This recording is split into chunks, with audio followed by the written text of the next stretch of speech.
हाय। हम लोग देख रहे हैं आज घाना कंट्री के बारे में।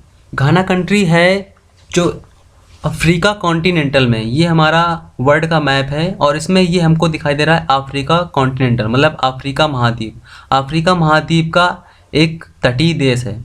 तो हम देखते हैं इसकी स्थिति कहाँ पर है। तो ये हमें दिखाई दे रहा है अफ्रीका के पश्चिमी क्षेत्र में ये घाना की स्थिति है।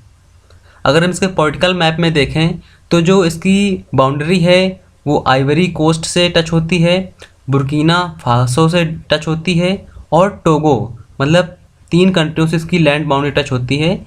और ये एक तटीय राज्य है, तटीय देश है, क्योंकि जो इसकी तटीय सीमा है वो अटलांटिक महासागर से टच होती है। ये हमारा जो दिखाई दे रहा है ये हमारा अटलांटिक ओशन है और ये गुल्फ ऑफ गिनी के पास स्थित है। ये हमें गुल्फ ऑफ गिनी दिखाई दे रही है जिसके तटीय राज्य ये सब आते हैं, जैसे नाइजीरिया है, कैमरून है, गैबन है। तो इसी प्रकार से घाना भी गुल्फ ऑफ गिनी के पास स्थित है।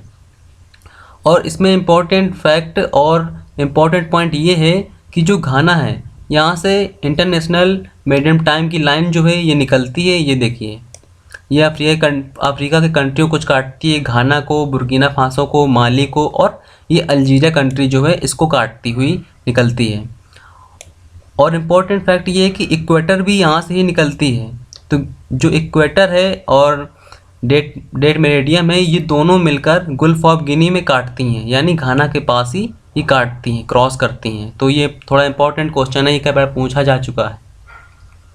तो इसके पॉलिटिकल मैप में हम अगर देखें तो इसकी जो राजधानी है वो अक्रा, ये यहाँ पर तटीय में स्थित है।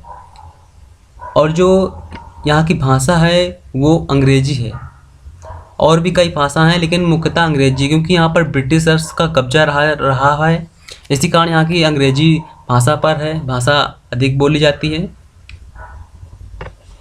और जो यहाँ की धर्म है, यहाँ का धर्म भी ईसाई है, क्योंकि हमें पता है कि यहाँ पर ब्रिटिशर्स का प्रभुत्व रहा है और उन्हीं कारण ये ईसाई धर्म भी फैला, और थोड़ा बहुत इस्लाम धर्म भी फैला हुआ है यहाँ पर। ये हमारा घाना कंट्री है। अगर हम एक नज़र में देखें तो बगल में टोगो है, ऊपर बुर्किना फासो और बगल में आइवरी कोस्ट है। और अगर हम इसके फिजिकली मैप में आते हैं तो ये हमको घाना दिखाई दे रहा है। ये इसकी राजधानी है अक्रा।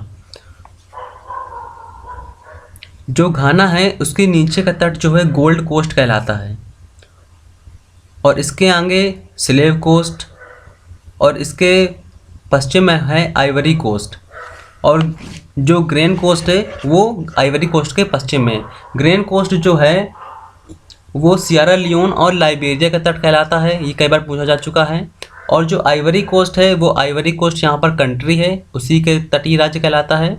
और जो गोल्ड कोस्ट है वो घाना का तटीय राज्य है, तटीय क्षेत्र है, गोल्ड कोस्ट कहलाता है। और जो स्लेव कोस्ट है ये टोगो, बेनिन, इन दोनों का तट है। टोगो, बेनिन, नाइजीरिया ये सब कंट्रीज में स्लेव कोस्ट में आते हैं। और यहाँ पर जो खाड़ी है इम्पोर्टेंट वो है गुल्फ ऑफ गिनी। अगर हम इसका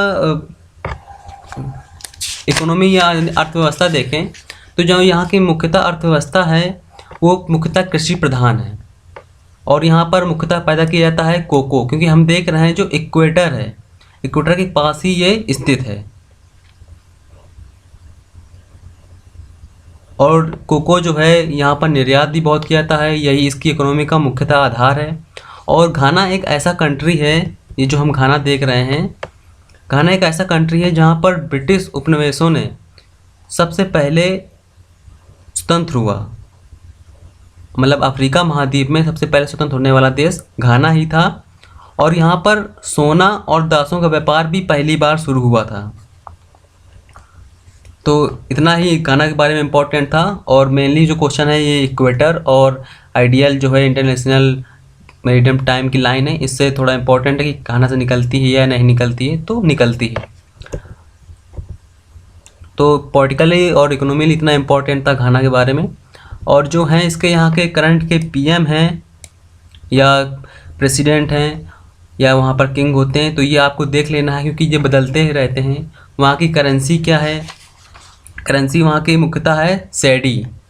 तो करेंसी सैडी हो गई। कैपिटल बता ही दी है, अक्रा इसकी कैपिटल है। और बाउंड्री टच कंट्री मतलब किन किन कंट्रियों को बाउंड्री टच करती है वो मैंने बता दिया है। आइवरी कोस्ट, बुर्किना फासो और टोगो को कंट्री टच करती है।